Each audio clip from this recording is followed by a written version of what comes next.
सरस्वती नदी ऊपर से दिखाई नहीं देती, पर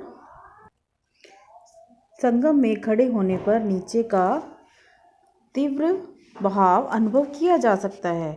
कहते हैं यह बहाव सरस्वती नदी का ही है। संगम के बाद इन नदियों की यह धारा गंगा नदी कहलाती है, जो बंगाल की खाड़ी में गिरती है। गंगा के बाईं ओर रामगंगा, गोमती, घाघरा, गंडक, कोसी और महानदी बहती है। चंबल नदी विंध्य पर्वत से निकलकर इटावा के पास यमुना में मिलती है। सरयू नदी उत्तर भारत की प्रसिद्ध नदी है। इसके किनारे अयोध्या बसी है। रामचंद्र जी की कथा इसी अयोध्या नगरी से जुड़ी हुई है।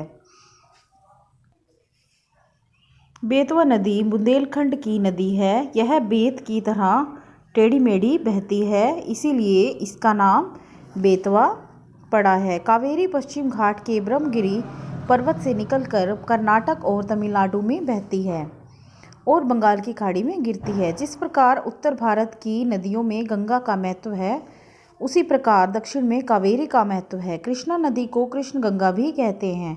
कृष्णा महाबलेश्वर के पास एक झरने से निकलकर महाराष्ट्र, कर्नाटक एवं आंध्र प्रदेश में बहती हुई बंगाल की खाड़ी में गिरती है।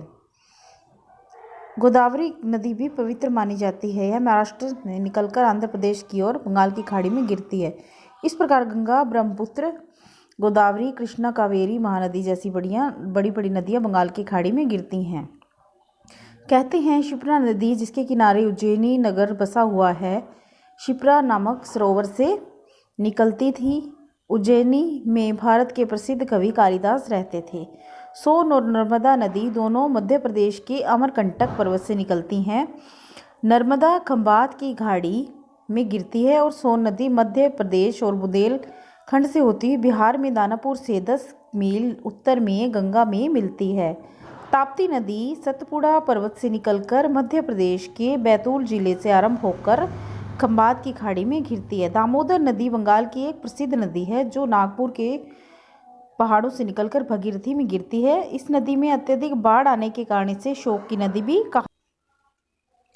पर अब बांध बन जाने के कारण इतनी तबाही नहीं मचती। यहाँ कोयला बहुत अधिक मात्रा में पाया जाता है। पश्चिमी जर्मनी में एक राइन नदी है, वहाँ भी कोयला बहुत मात्रा में पाया जाता है। इस समानता के आधार पर दामोदर नदी को भारत की राइन नदी माना जाता है। नदियों के जल से खेतों की सिंचाई की जाती है। नदियाँ अपने साथ उपजाऊ मिट्टी बहाकर ले जाती हैं।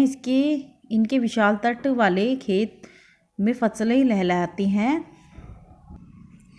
किंतु दुर्भाग्य की बात है कि हम अपनी नदियों के प्रति अपने कर्तव्य को भूलते जा रहे हैं। बहुत सी नदियाँ इतनी दूषित हैं कि इनका रंग काला और मलिन दिखने लगा है, जिसका उपयोग नुकसानदायक होता जा रहा है। नदियों के प्रति अनदेखी इतनी बढ़ गई है कि इनकी साफ सफाई के लिए अलग अलग विभाग तक बनाने पड़े। जहां गंगा की सफाई के लिए नमामि गंगे परियोजना शुरू करनी पड़ी, जिसके अंतर्गत देश भर में 231 परियोजनाओं की शुरुआत की गई, वहीं यमुना की सफाई के लिए 100 से भी अधिक परियोजनाएं बनानी पड़ी। अच्छा होगा कि हम अपने कर्तव्य को याद रखकर पूरे समर्पण के साथ इस जीवनदायिनी नदियों के संरक्षण का संकल्प लें।